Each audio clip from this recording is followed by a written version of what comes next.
with Lamini, the campus principal. In today's video, I'm going to talk about EDTA contamination and how it affects chemistry results.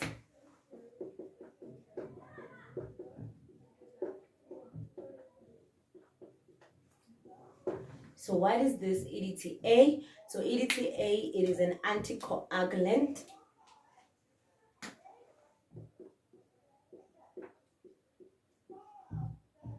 So meaning that it prevents clotting, and then inside of it, it has K2 EDTA, and then it is the tube that has a paper top. So what usually happens is that when the phlebotomist or the sisters are drawing blood, they have to follow a specific order of draw so that they do not contaminate your SST, because in chemistry, to do electrolytes and some analytes, you need an SST tube or a plain tube, because you need blood to clot so that you can get serum out of it. So what happens if the sisters draw an EDTA tube first before the SST tube or the plain tube? What happens that a little bit amount of that preservative or that anticoagulant that is present in that tube will get into the SST tube, contaminating that tube. So what happens is there's certain analytes that will definitely get affected. Number one, which is potassium. If you have seen the previous video when we were talking about investigation of a high potassium result, I've also mentioned that you need to check if the sample is not contaminated with EDTA. So that basically is just due to this, because it contains potassium. So it means definitely potassium is going to be high. So it's one of the analytes that will be affected by EDTA contamination. And then I said to check that your sample is contaminated with EDTA, you can run calcium. And then if your calcium is less than 0.5 millimoles per liter, and then that will be indicative of EDTA contamination. So what happens is that EDTA, it is a divalent cation binder. So calcium is a divalent cation. So that's what I mean by divalent cation. So it's positively charged, so that's why it's a cation, and divalent because it has a 2+. So this EDTA binds to any divalent cation. So the other ones will be your magnesium and your iron.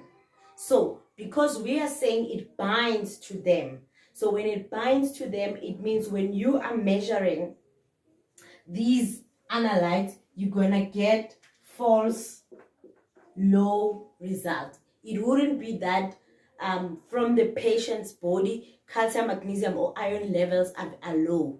No, they'll be low because that the EDTA went into the SST tube, and then what it did, it bound those all the divalent cations, causing them to be falsely low.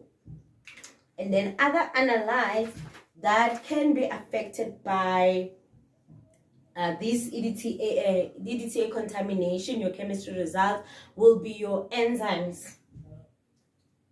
We use a paper.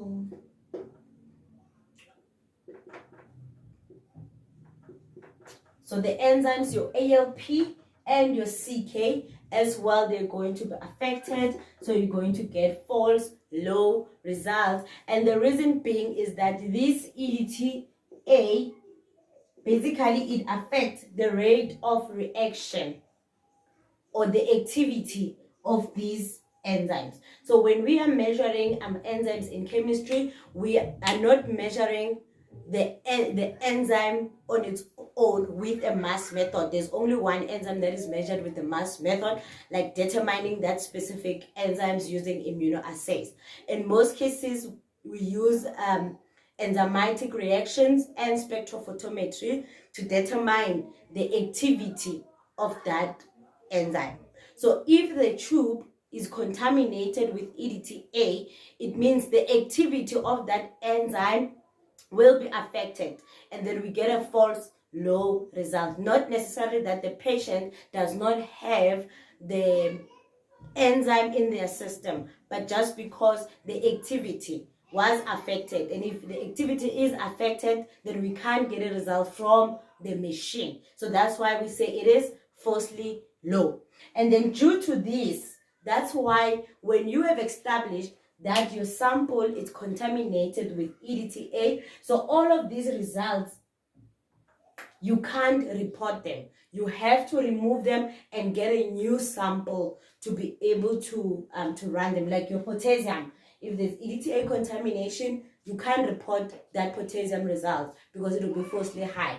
Your calcium, magnesium, and phosphate, and sorry, not phosphate, the iron, they're also gonna be low. So you can't report them because that's not a true value of the concentration in the patient samples, as well as your enzymes, your alkaline phosphatase and creatinine kinase as well. You can't report them. It means you need to remove them and get a new sample and rerun them.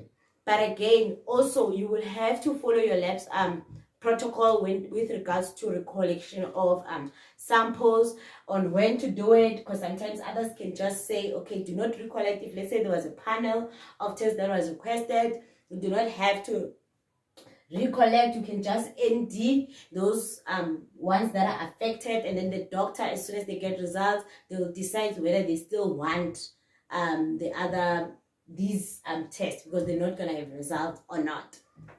Or with other labs, as soon as there's EDTA contamination, you ask for a recollection. You don't even run any test on that sample. So like I say, you just follow your lab's protocol. So basically, this is what EDTA contamination is, and then that's why the phlebotomist, they play a huge role as well in making sure that we send out proper, correct, accurate results and quality results to the doctors for the patients to be treated. So that's why the correct order of draw, it has to be followed. So you can't pour over from an EDTA tube to an SST, and as well you can't do an EDTA before the SST due to this reason, which is very, very important to follow. Usually you will see your calcium value being less than 0.5 millimoles per liter. Then you know that that's not a true value of calcium. No person will live with that calcium that it's low. So it definitely might mean there's just an external thing, an in vivo thing that thing that might be causing that issue. So thank you so much for joining me. That's it that I needed to share on EDTA contamination. Let's go out there and make sure that we report proper, quality and accurate results for patient care. Up until next time, thank you. Bye.